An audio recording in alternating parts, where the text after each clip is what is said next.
Македонскиот зеленчук ја губи конкурентската битка на европските пазари.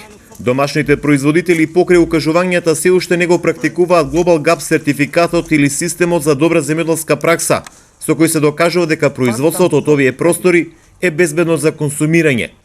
Трговецот Ацо Стоилков тврди дека токму на ова треба да поработат македонските земјоделци, бидејќи со немањето на Global Gap сертификатот, македонското производство на овош и зеленчук тешко може да биде конкурентен на пазарите од Европската Унија. Број 1 недостасува Global Gap. Мора да имаме анализи, мора да имаме да докажеме што е што. Ние може да кажеме дека нашите производи се чисти, здрави, чим немаш пасош, чим немаш документ. Значи, чим веќе секој ајде да не навредам некој, секоја крава, секоја животно, секој прасе има пасош, а ние земјоделците немаме свој пасош, немаме Global Gap, не сме регистрирани, значи треба да се регистрираме.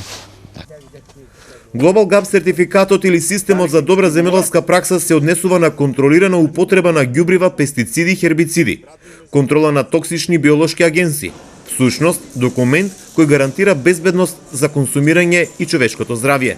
Значи без тој стандард, исполнување на тој стандард тешко може да ги освоиме тие странски пазари. Многу тешко, морам да ви кажам. Неколку пат сум кажал и пак ќе го повторам исто дека Европа е 600 милиона народ.